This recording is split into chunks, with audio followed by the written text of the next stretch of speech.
이 시간 하나님께서 우리 연결하는 교회 성도님들 영혼과 삶 가운데 은혜와 평강으로 충만하게 넘치도록 하시기를 간절히 축복합니다. 자, 요즘에 또 여러분 저도 TV를 종종 봅니다. TV를 종종 봐요.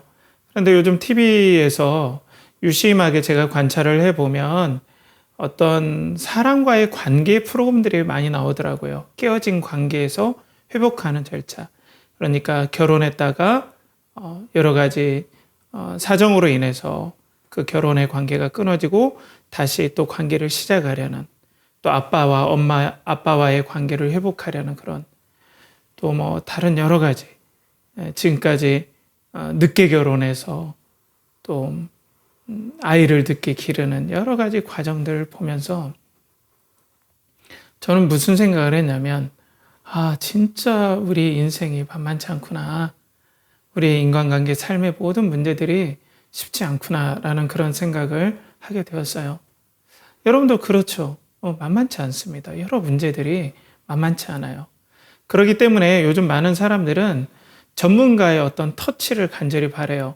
저도 그게 상당히 많은 부분에서는 옳다고 보는 견해입니다. 전문가의 도움을 받을 수 있으면 받아야죠. 그런데 전문가의 도움을 받는 그 관점에서는 분명 이전과는 차이가 있어요. 그러니까 이전에는 몰라서 우리가 힘들기도 해서 우리가 더 고생을 하고 하는 부분들은 분명히 있었고, 현재는 전문가의 좋은 도움으로 여러 가지 관계가 개선되고 삶의 문제가 해결되는 게 분명 있긴 있습니다.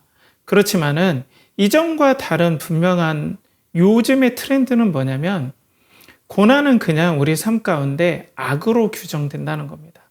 여러 문제들과 여러 삶의 문제들과 또 고난들은 우리 삶의 악으로, 쓸모없는 것으로 규정된다는 게 이전과 지금과의 차이라는 거예요.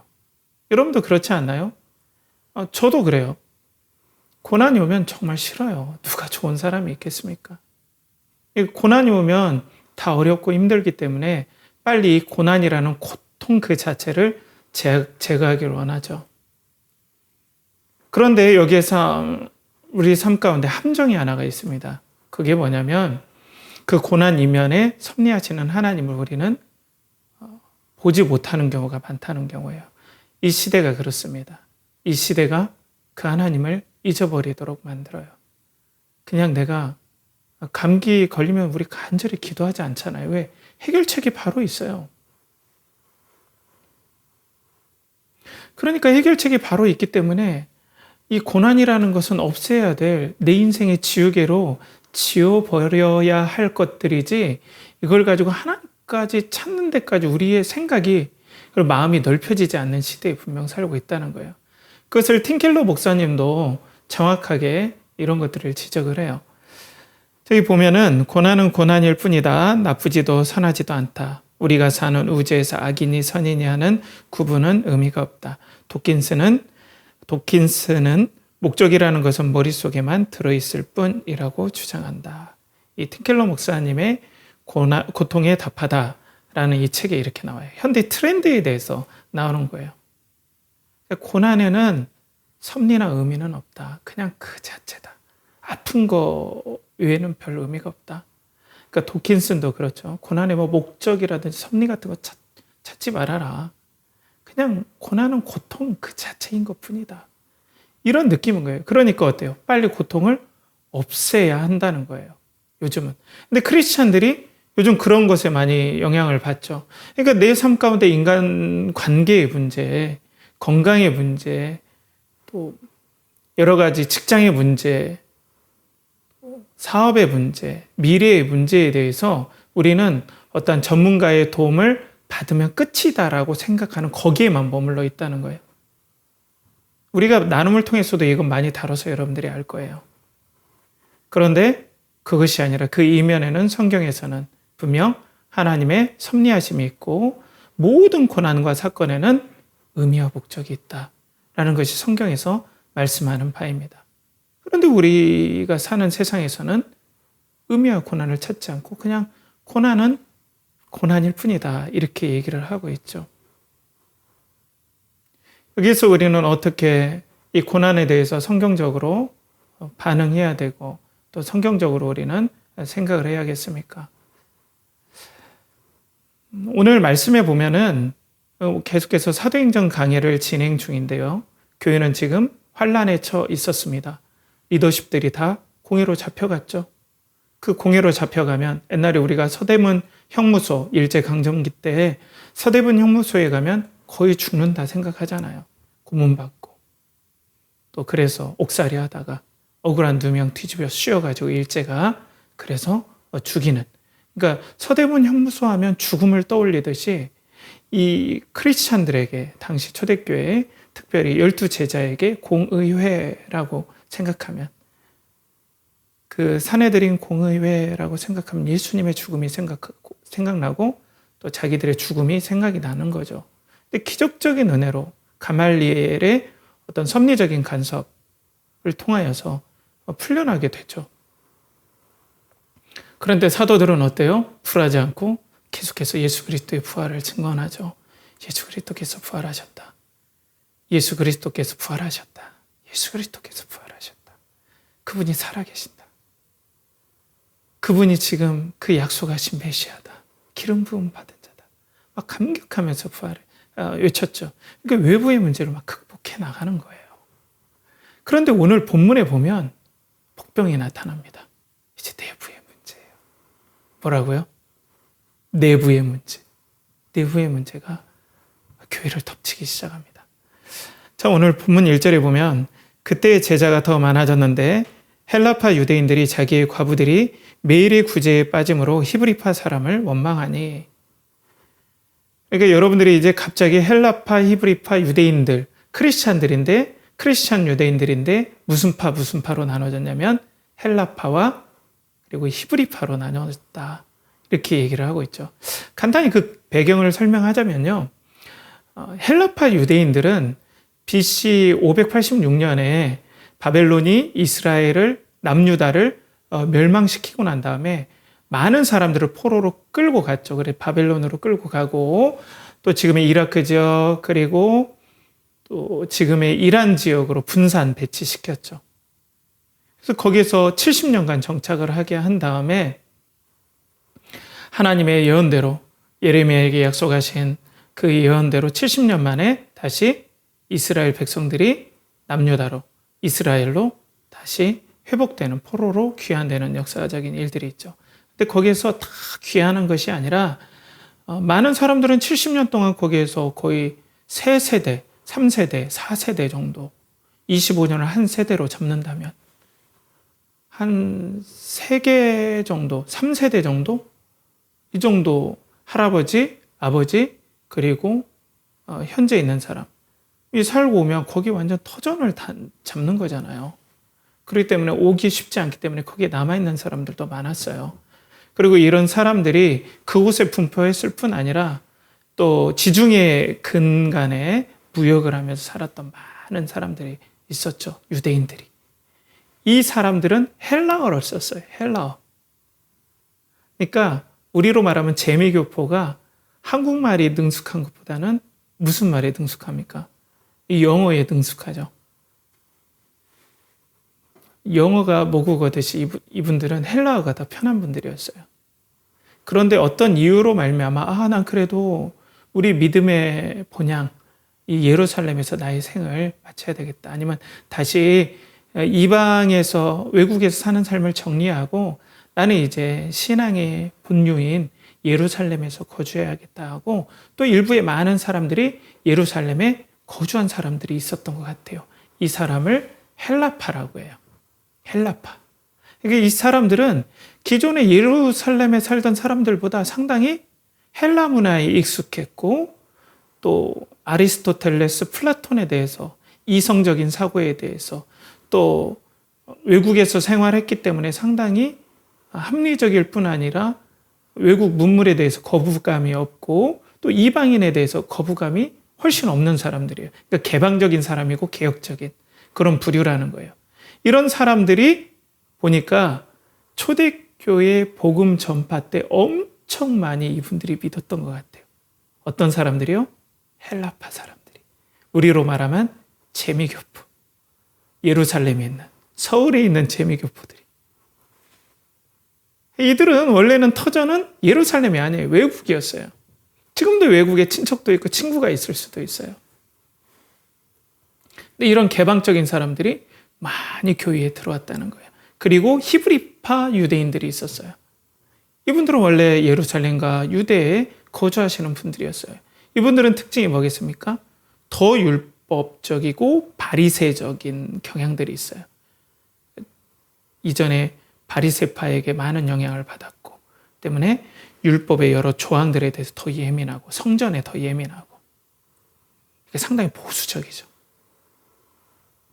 그런데 누가 지금은 교회에서도 그런 일이 없어야 되겠지만 안타깝게 교회에서도 누가 좀 위치를 선점했냐면 모르긴 몰라도 히브리파 사람들, 원래 살았던 사람들이 선점을 했던 것 같아요. 그래서 그 유대교에서는 이 구제 사역을 할 때 과부들, 그러니까 남편을 잃고 홀로 된 분들에 대해서 도와주는 그런 일들을 소중히 여겼는데 그런 구제에 히브리파 과부들은 잘 챙겨주는 것 같은데 교회에 이제 외국에서 다시 예루살렘으로 돌아온 헬라파 과부들은 상당히 소외됐던 것 같아요. 그러니까 내부의 불만이 폭발해버린 거예요. 그런데 여러분 보세요. 교회가 무너지는 건 지금 외부의 고난이 오니까 어때요? 더 단결되죠. 막 단결되죠. 그런데 항상 문제는 조직이 그리고 그 공동체가 와야 되는 건 내부의 문제입니다. 내부가 와야 되면 이건 답이 없어요. 교회가 큰 위기에 봉착을 한 거죠. 문제에 맞닥뜨린 거예요. 그런 문제에 맞닥뜨렸기 때문에 이 문제가 상당히 위기감을 느꼈던 것 같아요. 그래서 사도들이 온 제자들을 막 불러보았어요. 위기감을 느낀 거예요. 아, 이거 큰일인데? 그러니까 사두개인과 바리새인들이 공회에서 우리를 죽이려고 하는 건 우리가 으쌰으쌰 힘을 합쳐서 이렇게 단합해서 우리가 믿음으로 대항하고 싸우고 믿음으로 인내하면 되는데 이 내부적으로 이게 분열이 일어나기 시작하는 건 큰 문제라는 거예요. 그래서 사도들이 온 제자들, 그러니까 성도들을 불러보아서 이 문제를 해결하려고 합니다. 이 내부적인 문제를. 그래서 오늘 2절의 4절 보면 12사도가 모든 제자를 불러 이르되 우리가 하나님의 말씀을 제쳐놓고 접대를 일삼는 것이 마땅하지 아니하니 형제들아 너희 가운데서 성령과 지혜가 충만하여 칭찬받는 사람 7을 택하라. 우리가 이 일을 그들에게 맡기고 우리는 오로지 기도하는 일과 말씀 사역에 힘쓰리라 하니. 그러니까 성령과 지혜가 충만한 사람 7을 사도들이 이제 택하라. 그래서 이들에게 행정을 맡기겠다. 이 구제하고 뭐 재정을 좀 맡아서 하는 일들. 물론 7을 택한 사람들이 이후에 보면은 말씀 사역도 해요. 그렇지만 이걸 중점으로 하는 성령과 지혜, 어떤 이 조직을 이끌어갈 수 있는 리더십의 지혜가 있는 사람, 그리고 조직의 행정적인 운영에 경험이 있는 사람, 이런 지혜가 있는 사람을 성령께 더 인도하심을 따라서 교회에서 이런 사람을 선출하자. 그렇게 해서 문제를 해결합니다. 그러니까 교회는 어떻게 돼요? 더 행정적으로 더 단단해지고 조직이 내실이 있어진 거죠. 문제가 해결이 된 거예요. 그리고 더욱더 교회는 이제 앞으로 전진하는 그런 은혜의 일들, 사도들은 기도와 말씀 사역에 집중하고 그래서 더욱더 교회는 예수 그리스도를 선포할 수 있는 강력한 틀, 그리고 강력한 체질을 가지게 된 거죠. 조직을 가지게 된 거죠.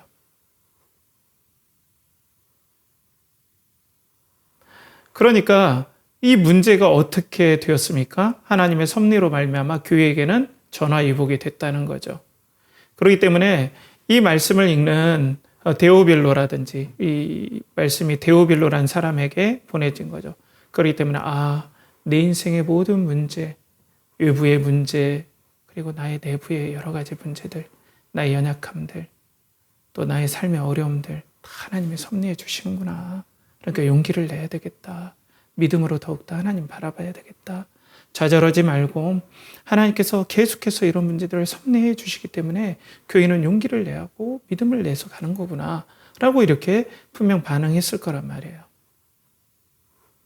여러분도 마찬가지죠. 하나님께서 우리들의 모든 문제들을 섭리하셔서 그냥 고난은 고난대로 고통이니까 빨리 없앤다 이게 아니라 그 고난 이면에 누가 계시다는 겁니까? 하나님께서 모든 것들을 섭리하셔서 오늘 보면은 성령과 지혜 충만한 사람으로 뽑으라 그랬죠. 그러니까 사도들도 기도하고 이 부분들을 문제를 터치했을 거 아닙니까? 그러니까 성령께서 이끌어 가시는 대로 사도들이 집사 7을 뽑자 이렇게 했더니 성령과 지혜 충만한 사람. 계속해서 성령께서 이끌어 가신 대로 문제가 터치되니까 좋은 일들이 일어났다는 거예요. 그 문제가 섭리가 됐다는 거예요. 물론 우리는 지난주에 말씀드렸듯이 문제 해결이 신앙의 본질은 아닙니다. 그걸 얘기하는 건 아니고요. 문제를 맞닥뜨렸을 때 하나님께서 섭리해 주신다는 겁니다. 그렇다면 사랑하는 성도 여러분, 여러분들의 삶의 모든 사람들 가운데 문제가 있죠. 여러분들이 문제가 있지 않습니까? 그 문제 때문에 믿음이 흔들리지 않습니까? 그 문제가 여러분들을 두렵게 하기 때문에 하나님을 바라보기보다는 사람을 바라보고 그 문제에 집착해서 균형 감각을 잃고 두려워할 때가 있지 않습니까? 저도 그렇습니다. 문제에 봉착하고 고통에 봉착하면 거기에 집착하는 게 인간인 것 같아요. 누가 문제 앞에 자유롭다고, 누가 고통 앞에 나는 정말 아무것도 이 고통은 나에게 어려움이 되지 않는다고 자신 있게 얘기할 수 있을까요? 저도 문제에 봉착하면 너무 힘들 때가 많아요. 우울해져요, 어느 때는. 우리 그렇지 않습니까? 그렇다면 사랑하는 성도 여러분, 하나님께서는 우리들의 이 모든 문제를 이렇게 선으로 바꿔주시고 더 나아가서는 우리가 이 모든 문제들이 결국에는 예수 그리스도를 믿고 또 주로 고백하고 사랑하도록 하나님께서는 계속 섭리해 주실까요? 하나님 그 모든 문제를 우리에게 섭리해 주실까요?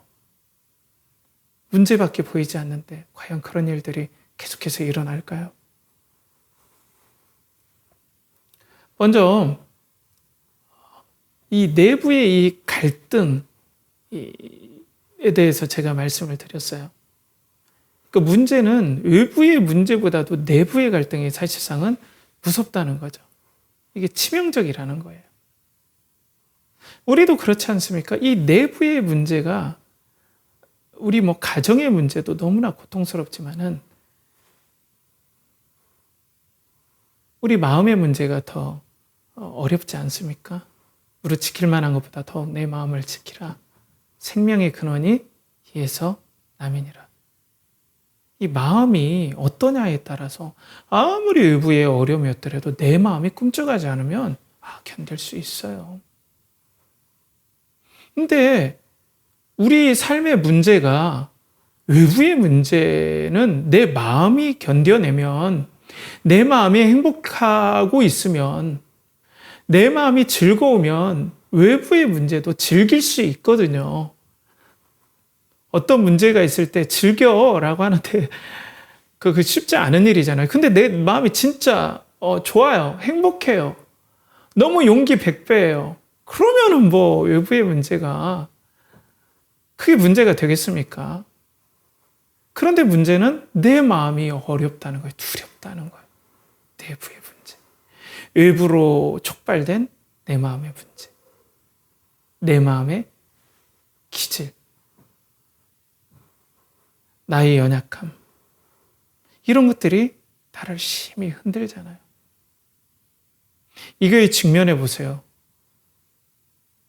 관계적인 문제에서 두려움이 있는 사람이 있어요. 저도 관계에 대해서 조심스럽다라는 걸 나눈 적이 있죠. 그죠?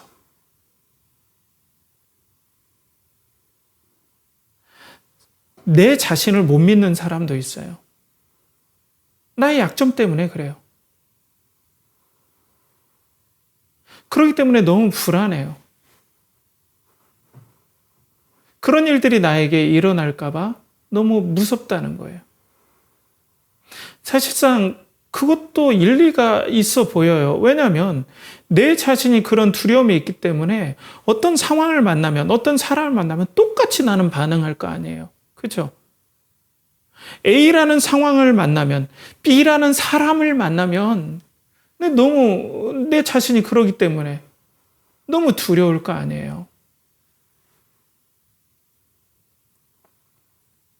그렇기 때문에 내 마음이 흔들리고 내 마음이 무너지기 시작한다면 이건 그냥 끝이다 생각되지 않나요?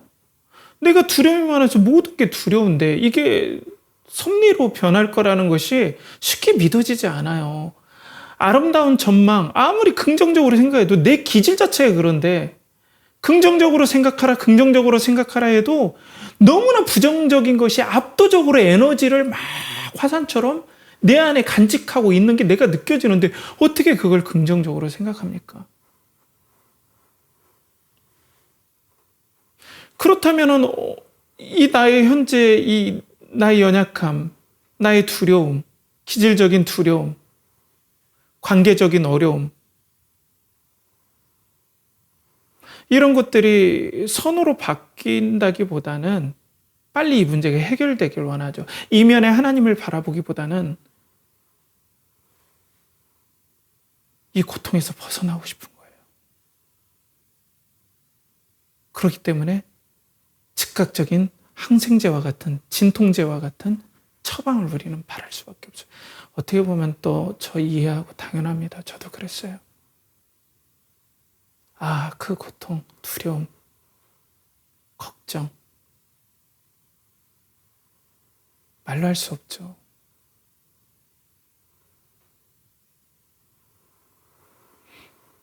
이런 문제들이 있는데 우리에게 긍정적으로 생각하고 믿음으로 하라고 하면 공감이 안 되잖아요.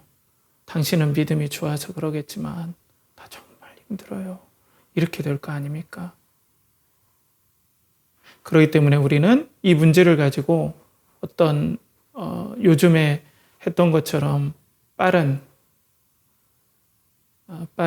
어떤 해결을 보기 위해서 전문가들을 바로 찾아가서 문제를 해결받기 원하죠. 그런데 이 기질이 쉽지 않아요. 그리고 내가 이 문제를 해결받기 위해서 어떤 솔루션을 잘 받아서 거기에 대해서 내가 잘 개선할 수 있어요.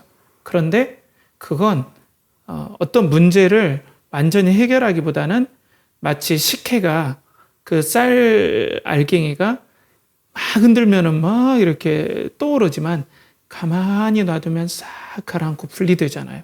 그러듯이 마치 그런 거예요. 우리의 어떤 진통제적인 효과, 그리고 우리의 삶의 여러 가지 솔루션, 그리고 처방, 이런 것들은 이런 부분이에요.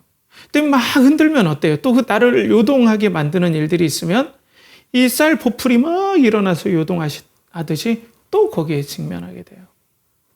그러면 우리가 이게 과연 나의 인생의 유익이 될까? 이걸로 인해서 내가 그리스도를 더 사랑하게 될까? 이건 고사하고 이 자체의 문제에 막 몰입하게 되고 함몰되고 나는 망했어. 나는 구제불능이야. 나 같은 사람을 하나님께서 어떻게 사랑하실까?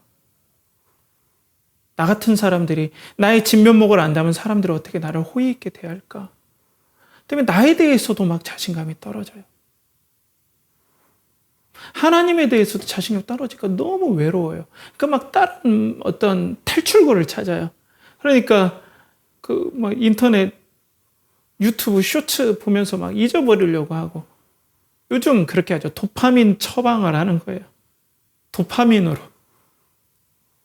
다른 걸 하는 거예요.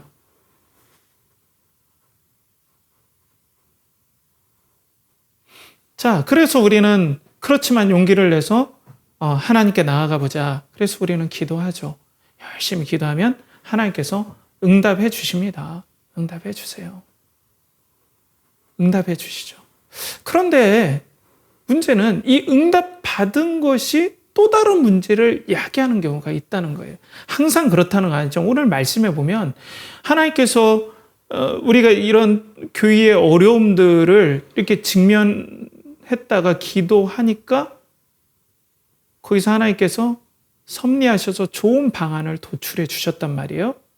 그런데 그게 어떤 문제의 씨앗이 된다는 거죠. 하나님께서 문제가 있다는 게 절대 아니라. 근데 하나님께서 해결이 어떻게 해주셨습니까? 7 집사를 뽑아라 라고 했죠. 문제가 해결됐잖아요.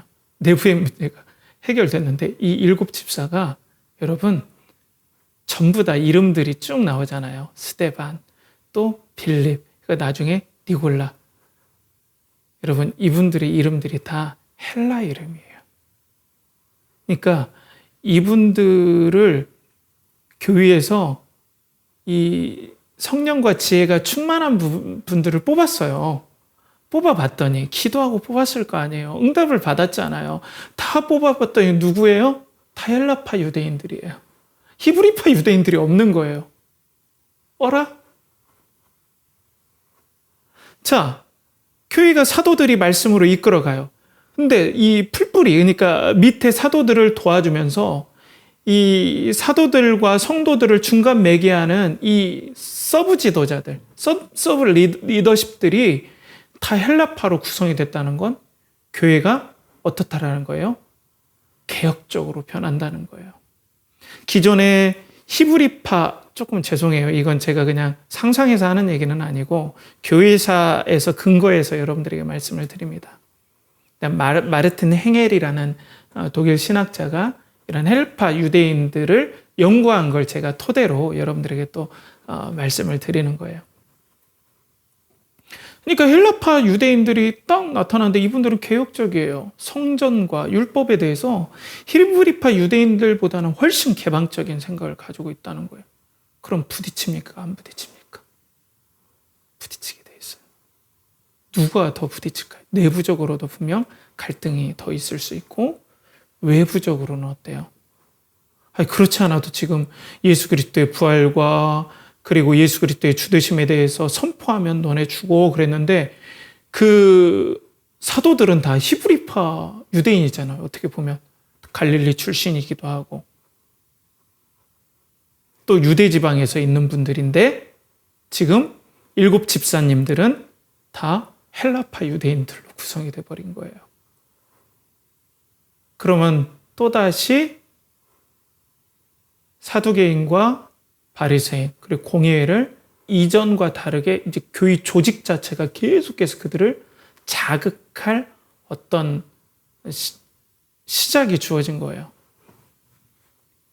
그러니까 하나님 앞에 기도해서 응답을 받은 일인데 앞으로 문제가 더 커질 수 있는 공산이 있는 것 어떤 상황이 돼버린 거죠. 교회 자체가.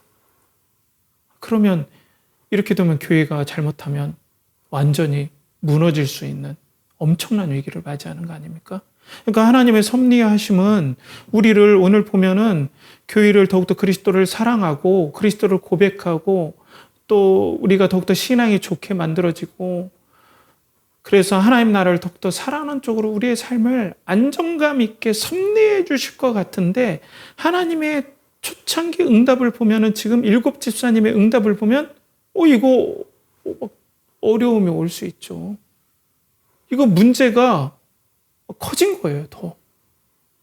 우리는 혼란스러울 수 있죠.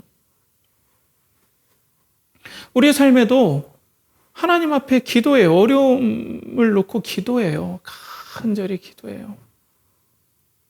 고난에 대해서 간절히 기도해서 응답받았어요. 그런데 그게 너무나 놀라운 이건 아닌데 라는 것들이 우리에게 있을 수 있다는 거예요.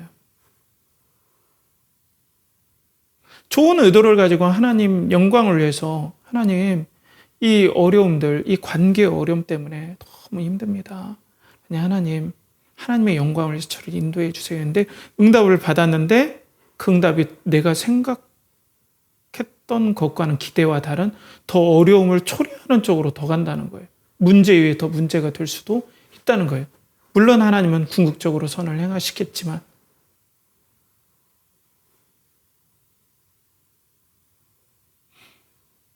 저도 그렇죠. 저는 원래 제 얘기를 해서 죄송합니다만 저는 이 대학원을 계속해서 졸업하기를 원했어요. 일반 대학원을 다녔죠. 왜 그랬냐면 선교단체에서 더 봉사하고 싶었어요. 종교심이 저는 신앙이라기보단 종교심이었다고 봐요. 그걸 저는 저희의 종교심. 아무튼 그래서 기도했어요. 그리고 학사장교에 이제 합격을 해서 훈련을 받았어요. 그리고 임지, 그러니까 제 부대를 배치받는데 그 병과가 중요해요. 병과가. 제가 보병병과를, 죄송해요. 군대 얘기가 재미없을 텐데 보병병과를 배치받으면 GOP로 가면 어때요? 저는 가급적이면 형제들을 만나기를 원했어요. 캠퍼스 형제들을. 그 때문에 전방으로 갈 확률이 많은 보병으로는 가기가 싫었어요. 전 보병도 괜찮았는데. 그래서 제가 고민하다가 기도하면서 형제들과 더 교제하고 조금이라도 이 복음 사역에 유익이 될 수 있는 그런 곳이 어딜까, 어떤 병과일까 할 때 병참병과 괜찮겠다. 이 전투병과도 아니기 때문에 전방에 배치받더라도 후방에 있으니까 조금이라도 후방에 있을 확률이 높은 병참병과를 기도했는데 됐어요. 그 엄청나게 그 병과에 가기 어려운 건데 기적적으로 된 거예요. 그래가지고 거기에서 이제 부대 배치를 받았어요. 그래도 후방으로 받았어요. 너무 기뻤죠. 근데 거기에서 여러분 너무 힘들었습니다. 물론 모든 군대 생활이 힘들지만 인간관계, 사건들, 제가 어떤 인생에서 겪을 일들을 엑기스처럼 겪었던 내 인생의 풍전등화와 같은 위기들을 겪었던 수많은 일들을 거기서 다 경험했어요. 그러니까 이게 나는 하나님 영광을 위해서 했는데 문제가 더 커져버린 거예요. 그리고 저는 더욱더 캠퍼스에 있기를 원했는데 고향에 내려가기를 원했는데 그렇게 병참병과로 가더니 그 뒤로는 고향에 못 내려갔어요. 갑자기 신학교에 가게 됐어요. 자, 여러분, 우리의 삶에도 그렇지 않습니까? 하나님 앞에 기도해요. 인간관계를 놓고 기도해요. 그래서 하나님 앞에 어느 정도 응답을 받았어요. 직장을 놓고 기도해요. 임지를 놓고 기도해요. 그리고 취업에서도 취업이 잘 되도록 위해서 기도했어요. 그래서 하나님, 제가 이제는 이전에 경험했던 거 안 경험하게 해주세요. 그리고 나의 이 약점들, 인간관계를 두려워하거나 그리고 나의 어떤 연약함이 드러나는 이런 일들은 이제는 안 만나게 해주시고 이것이 오히려 나의 삶을 더욱더 안정되게 하고 더 강건해지는 그런 일들로 가게 해주세요 했는데 저도 더 인간관계에 더 무섭고 더 두렵게 하는 인간관계를 더 만나게 됐었죠. 그러면 이걸로 인해서 문제를 해결받아 우리는 그리스도를 더욱더 사랑하면서 행복하게 막 갔으면 좋겠는데 이게 더욱더 어려워진다는 거예요. 그 문제에 더욱더 막 함몰돼가지고 너무나 두렵고 어렵다는 거죠. 파출소 피하니까 경찰서라고 더 어렵게 되는 거죠. 물론 하나님의 기적적인 응답이 있습니다. 저는 이 말씀, 특별한 말씀을 통해서 여러분들과 더 집중적으로 나누니까 이 부분을 더욱더 부각시키는 거예요. 그러니까 이 예루살렘 교회 공동체도 문제를 해결해달라고 해서 해결했는데 문제가 더 가중되는 일들로 더 가버린 거죠. 그리고 이 문제가 이제는 돌이킬 수 없게 되는 경우가 있다는 거예요. 돌이킬 수 없는.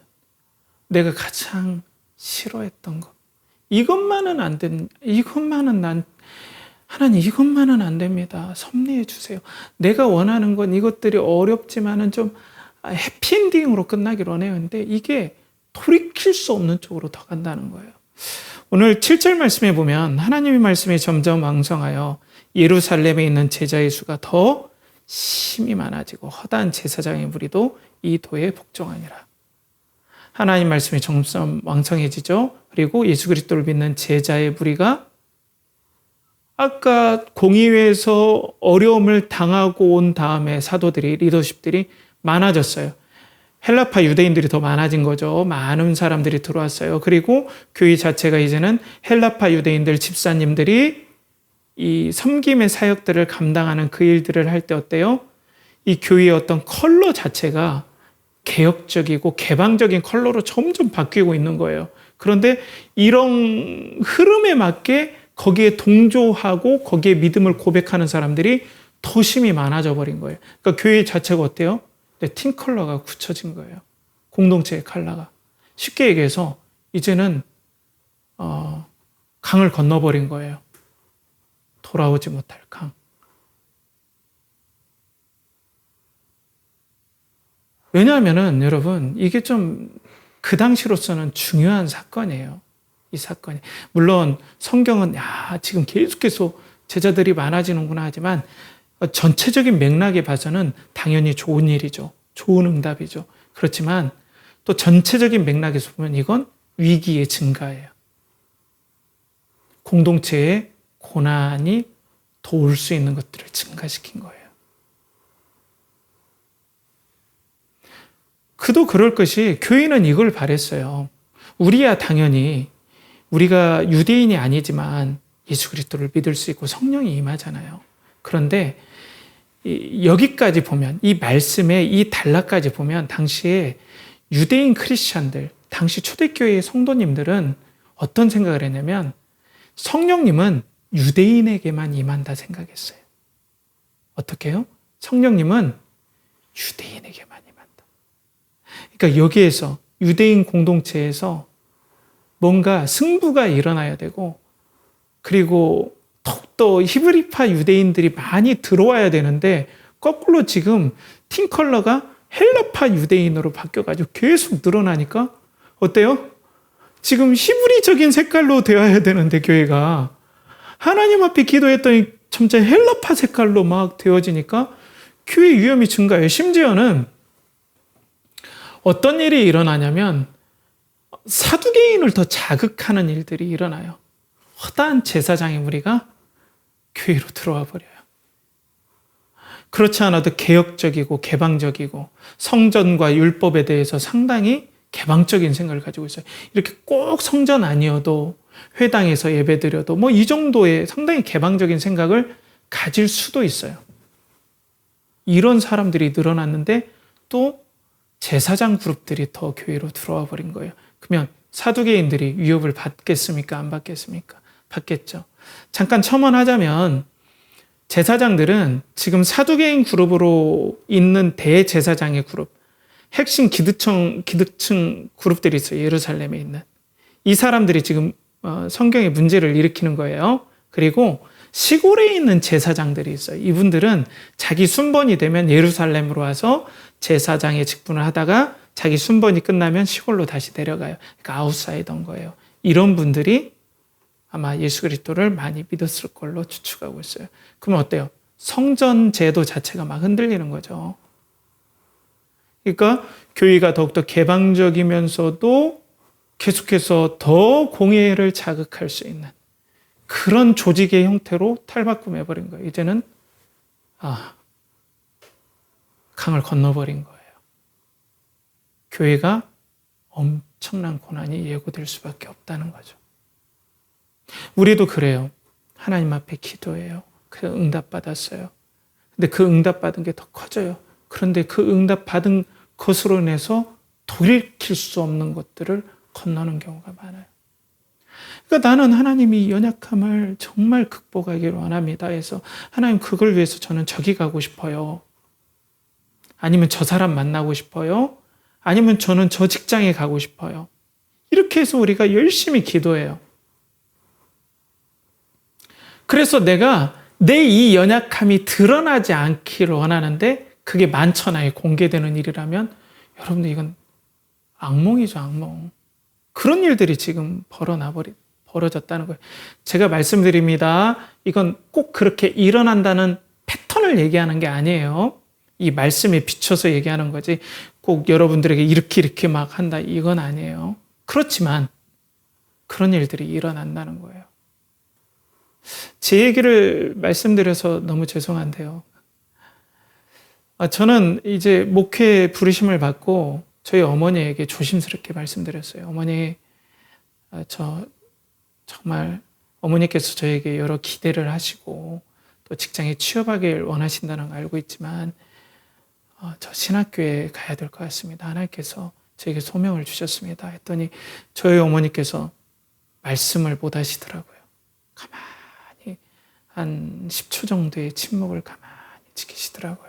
왜냐하면 지금까지 자식을 기르고 학교에 보내서 이제 아들이 직장 생활을 해서 어머니에게 어떤 삶의 고단함의 위로가 될 줄 알았는데 더 어려운 목회의 길로 간다 하시니 어머니께서 아무리 기도하시는 분이시고 하지만은 어떻게 하겠습니까? 그래서 어머니는 가만히 계시더니 두 마디를 하셨어요. 첫 번째는 하나님께서 부르신다니 어떻게 하겠는가? 그리고 두 번째로는 목사로서 새벽 기도를 해야 되는데 잠이 많아서 어떻게 하겠는가? 정말 걱정하시면서 그랬어요. 그러니까 제 연약함이 뭡니까? 잠이 많아요. 저는 잠 깨는 게 너무 힘들어요. 다행히 잘 감당했어요. 그런데 제가 이 잠이 많은 것들, 또 관계를 두려워하는 것들을 들키지 않기를 원했어요. 목회 사역 동안에. 그래서 제가 목사 안수 받고 얼마나 이제 막 긴장이 됩니까? 근데 잠이 많으니까 새벽 4시에 매일매일 일어나야 되고, 막 교회 사역은 뭐 11시 반, 11시까지 막 이어지고 하니까 막 잠을 제대로 못 자고, 또 아기도 태어나고 하니까 막 수면도 부족한데, 그래도 뭐 잘 아내가 배려해 주셔서 그래도 잘 수는 있었지만 내가 너무나 이게 힘든 거예요. 그런데 제가 들키기 싫은 약점이 있어요. 목사가 잠 많아서 새벽 기도 빠진다. 이거 들키기 싫은 거예요. 그런데 한 번은 제가 설교 순번이었는데 잠을 계속 잔 거예요. 근데 갑자기 교회에서 전화가 온 거예요. 새벽 예배 5분 전에. 목사님, 오늘 안 나오세요? 제가 받고 놀랐어요. 그래서 제가 초스피드로 군대에서 했던 일들, 넥타이를 챙기고 와이셔츠를 입으면서 양복을 입고 넥타이를 매면서 뛰었어요. 교회 근처였기 때문에 다행히. 뭐 한 3분 거리였기 때문에 뛰어서 헐레벌떡 갔는데 그 나의 연약함으로 인한 수치심과 목사의 자격이 없다라는 그 민망함, 그리고 내가 그렇게 기도를 하고 하나님 앞에 이런 연약함이 고쳐지길 간절히 기도했는데 이게 만천하에 드러났다는 게, 저 목사는 진짜 뭐 잠이 많구나, 막 이런 생각을, 그런 평가받는 게 너무 싫었거든요. 그리고 사람과의 관계에서 내가 어떤 대인배와 같은 그런 일들을 하고 싶었는데 사역의 수많은 인간관계에서 저의 연약함이 많이 드러났어요. 돌아오지 못할 강을 건넌 것 같은. 그 때문에 많이 절망했어요. 그러니까 하나님께서 이런 일들을 우리에게 허락하신다는 거예요. 내가 사람들 앞에 두려워하는, 인간관계를 두려워한다는 거 안 보여주고 싶은데 막 그게 계속 드러나요. 그걸 기도해도 드러나요. 또 옛날에 상처가 있어서 이런 것들이 전혀 나에게는 문제가 되지 않을 거라고 생각했는데 또 그게 맞닥뜨리면 쉽지 않아요. 내가 막 무너지는 느낌이 들어요. 그래서 그 약점들이 드러나면 내가 막 다 무너지는 것 같아요. 그렇다면 하나님께서 우리의 삶을 섭리해 주셔야 되는데 더욱더 예수 그리스도를 사랑하고 예수 그리스도를 주로 고백하는 일에 우리를 계속해서 이끄셔야 되는데 문제는 쓰나미처럼 온다는 거예요. 이상해요. 하나님은 보이지 않고 문제만 보이니까 어때요? 또 우리는 하나님께 기도하지 않고 당장 해결할 수 있는 걸 잡으려고 막 우리는 두려워하죠. 사랑하는 성도 여러분, 용기를 내시길 축복합니다. 교회가 이런 상황에 있을 수밖에 없다는 거예요. 그러니까 우리는 그냥 단편 읽으면 야, 교회가 부흥하는구나 이렇게 하겠지만은 전체적인 맥락이 읽어보면 교회가 이렇게 가면 고난에 더 함몰되겠구나라고 이렇게 생각할 수밖에 없죠. 그런데 사랑하는 성도 여러분, 우리가 오늘 초대교회의 진행 상황을 볼 때 우리가 쉽게 놓치는 게 있어요. 그게 뭐냐면 부활하신 그리스도께서 제자들에게 하나님 나라를 선포하시고 성령을 약속하시죠. 성령 하나님께서 너에게 부어질 것이다. 영원히 너희와 함께 하신다. 그러면 성령께서 임하시면 어떤 일이 일어나느냐? 사도행전 1장 8절 약속을 하신 걸 우리는 이 교회의 어떤 진행 상황에서 잊어버릴 때가 많아요. 어떤 약속입니까? 사도행전 1장 8절에 오직 성령이 너희에게 임하시면 너희가 권능을 받고 예루살렘과 온 유대와 사마리아와 땅끝까지 이르러 내 증인이 되리라 하시니라. 그래요. 약속이에요. 지금 고난에 막 빠져들고 있어요. 그런데 예수님께서 어떻게 약속하시고 계세요? 내 증인이 될 거다. 예루살렘과 온 유대와 사마리아와 땅끝까지 이르러. 내 증인은 뭡니까? 나를 경험하고 나를 사랑하고 그리고 그 사랑에 정말 충만해져서 성령에 충만해져서 나를 증거하게 될 거야. 모든 일이 여기에 초점이 맞춰서 역사하게 될 거야. 그러니까 교회의 고난도 이쪽으로 가고 있다고 성경은 우리에게 보여주고 역사가 그렇게 보여준다는 거예요. 그래도 그건 목사님의 어떤 희망 아닙니까? 그럴까요? 오늘 5절 6절 말씀에 온 무리가 이 말을 기뻐하여 믿음과 성령이 충만한 사람 스데반과 또 빌립과 프로고로와 니가노르와 디몬과 바메나와 유대교에 입교했던 안디옥 사람 니골라를 택하여. 먼저 5절에 보면 이렇게 되어 있어요. 이게 뭐냐는 거죠. 자, 그런데 예수님께서 뭐라고 했어요? 성령이 임하시면 예루살렘과 온 유대 이렇게 증인이 되리라고 했죠. 그게 성취되었습니까? 안 되었습니까? 지금 성취되었죠. 사도들을 통하여서 또 교회 공동체를 통하여서 예루살렘의 복음이 막 전해졌어요. 온 유대에 막 복음이 전해졌어요. 그렇죠. 근데 지금 고난에 처해지게 된 거예요. 여기에서 멈출 것 같아요. 그런데 성경은 이 스데반과 함께 그 다음에 나오는 사람이 누굽니까? 또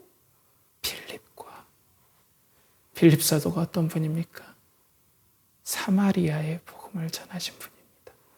사마리아에는 성령이 임하지 않을 거야 했는데 이 고난을 통하여서 빌립 사도가 어디로 갑니까? 사마리아에 갑니다. 말씀이 고난이 섭리돼서 이루어지고 있습니다. 예수 그리스도를 주로 고백하고 사랑하고 경험하는 일들이 확장되고 있습니다. 확장되고 있습니다, 여러분. 그리고 예루살렘과 온 유대와 사마리아와 어디까지 이르러? 땅끝까지 이르러. 그 땅끝까지 이르는 전초기지가 어디입니까? 안디옥입니다. 그래서 오늘 말씀에 유대교에 입교했던 안디옥 사람 니골라. 이 사람은 원래 이방인이에요. 이방인인데 땅끝에 있었던 이방인인데 물론 땅끝에 있었던 사람은 아니지만 이방인인데 유대교에 입교해서 유대인으로서 헬라파 유대인으로 속해서 예루살렘에 왔는데 예수님을 믿은 사람. 어디 사람? 성경은 지명을 얘기합니다. 안디옥 사람. 자, 7명을 세워서 고난이 증폭됐어요. 또 돌아올 수 없는 강을 건넜어요. 그런데 예수 그리스도는 지금도 어때요? 이 고난을 촉발했고 또 고난의 어떤 붐업을 시키고 더욱더 가중시킨 이 일처럼 보이는 일들이 오히려 예수 그리스도를 주로 고백하고 예수 그리스도를 더욱더 경험하고 확장하는 일에 섭리하고 계심을 7 집사의 명단을 통해서 성경은 우리에게 보여주고 있어요. 그것뿐입니까? 사도들은 이걸 몰랐을까요? 헬라인 유대인으로 가득 차이고 문제가 되는데 그런데 사도들을 성령께서 인도하셨어요. 그래서 6절에 사도들 앞에 세우니 사도들이 기도하고 그들에게 안수하니라. 믿음으로 사도들도 받아들였어요. 안수했어요. 사도들은 믿었어요. 하나님께서 하나님께서 섭리하실 거라는 것. 고난이 와도 다시 섭리하실 거라는 것. 고난으로 끝나지 않는다는 것을 하나님 앞에서 사도들도 믿었어요. 사랑하는 성도 여러분, 우리 하나님이 어떤 하나님이십니까? 하나님은 완전하시고 거룩하신 하나님이십니다. 우리 하나님은 실수가 없는 전지전능하신 완전한 지식과 완전한 계획을 가지고 있습니다. 하나님의 계획과 그 계획대로 실행하심에 있어서는 오류가 하나도 없습니다. 지금 여러분 가운데 역사하시는 모든 그 기질 주심도 하나님 이 기질을 왜 주셨습니까? 이건 뭐예요? 하나님 이 나에게 기질 주신 건 하나님의 실수라기보다는 사랑으로 역사하신다는 일에 이건 예외 아닐까요? 뭔가 오류 아닐까요? 나는 더욱더 용감한 기질을 원하고 사람들 앞에 담대하고 나는 부지런하고 어려움도 다 뚫고 나가고 사람들의 마음을 참 들었다 놨다 하면서 용이 주도한 그런 사람이 되기를 원하는데, 아니 건강한 사람이 되기를 원하는데, 뭔가 나에게 이런 여러 가지 고난이라는 오류가 나에게 온다는 건 하나님이 날 사랑한다고 하는데 그런 것들이 아닌 거 아닐까요? 아니면 진짜 믿음 없다면 이건 그냥 과연 내 인생이 제대로인가요? 라고 우린 오해할 수 있어요. 그런데 여러분, 우리 아버지 하나님은 완전하시고 거룩하십니다. 여러분 그걸 믿으시길 축복합니다. 우리 아버지 하나님은 완전하시고 거룩하셔서 우리에게 일어나는 모든 일은 하나도 버릴 게 없습니다. 여러분들이 지금 그 연약한 기질, 여러분들이 만났던 그 상처 준 사람, 여러분들이 들키기 싫어했던 그 약점 하나도 버릴 것 없이 하나님께서는 섭리하시고 예수 그리스도를 주로 고백하고 사랑하는데 하나님께서는 반드시 모든 것들을 사용할 수밖에 없습니다. 그리고 하나님의 사랑도 완전하세요. 여러분들에게 그 연약함을 주신 하나님은 그냥 지식만 완전한 게 아니라 사랑과 인자하심도 영원하시고 완전하시다는 겁니다. 하나님의 사랑은 완전하십니다. 하나님은 여러분들을 향해서 사랑해서 한 번도 마음이 변하신 적이 없습니다. 한 번도 여러분을 향한 마음에서 한 번도 그 사랑의 온도에서 하나님은 식어본 적이 없습니다. 그렇기 때문에 여러분들의 여러 문제들은 반드시 하나님께 섭리하실 것이고 그 문제가 충첩되고 충첩된다 할지라도 예수 그리스도를 주로 고백하고 사랑하는 일에 반드시 하나님은 섭리하실 것입니다. 사랑하는 성도 여러분, 그렇기 때문에 예수 그리스도를 사랑합시다. 예수 그리스도만이 여러분들에게 진심으로 사랑으로 대하실 수 있는 분입니다. 예수 그리스도만이 여러분들에게 선하심으로 인자하심으로 영원히 동행하시는 분입니다. 여러분들이 쫓아갔던 그 솔루션이라든지 여러분들이 금방 지금 어려움들을 해결하려고 했던 건 잠시 여러분들의 마음을 평안하게 해줄 수 있고 잠시 여러분들의 삶에 안정감은 줄 수 있지만 사랑하는 하나님, 사랑하는 여러분, 하나님께서는 여러분들에게 오늘도 하나님이 세계를 통치하고 계시고 여러분들의 삶을 사랑하셔서 섭리하고 계시는 그 하나님이심을 반드시 하나님은 여러분들에게 계시하시고 드러내실 것입니다. 말씀으로 계시하시고 드러내실 것입니다. 여러분들의 관계되는 일들, 직장에 여러분들의 앞으로의 만남들, 여러분들의 기질들이 계속해서 표현하는 일에 계속해서 하나님은 섭리하실 수밖에 없습니다. 그러니 여러분들의 현재 일어나는 문제에 대해서 하나님께로 나아갑시다. 하나님께서 찾으십니다. 하나님께서 여러분들을 부르십니다. 여러분들의 영혼의 시간 성령님으로 생명을 얻기를 축복합니다. 양을 부르시는 그리스도의 목자를 들으십시오. 내가 너희의 삶을 섭리하리라.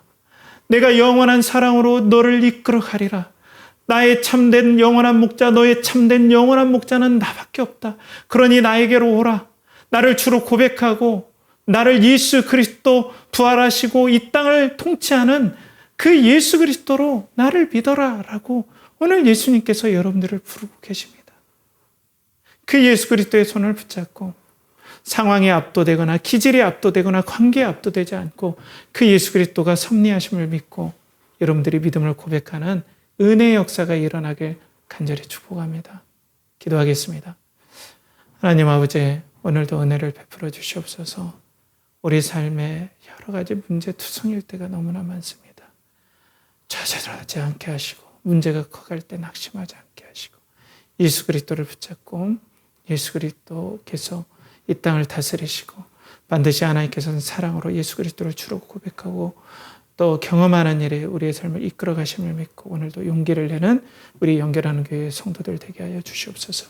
이를 간절히 바라옵고 나며 이제는 우리 주 예수 그리스도의 은혜와 하나님의 극진하신 사랑과 성령의 내주 교통하심이 오늘도 인생의 모든 문제들 또 믿음 안에서 일어나는 모든 문제들까지도 하나님께 지금 섭리하시고 섭리할 수밖에 없으시고 반드시 사랑으로 우리를 이끌으심을 믿고 하나님 앞에 순종하고 나아가고자 하는 사랑하는 연결하는 교회 성도들과 예배자들 그들의 영혼과 가정과 직장과 사업체와 준비하는 모든 일에 드린 모든 것에 이제부터 영원토록 함께 하시기를 간절히 축원하옵나이다. 아멘.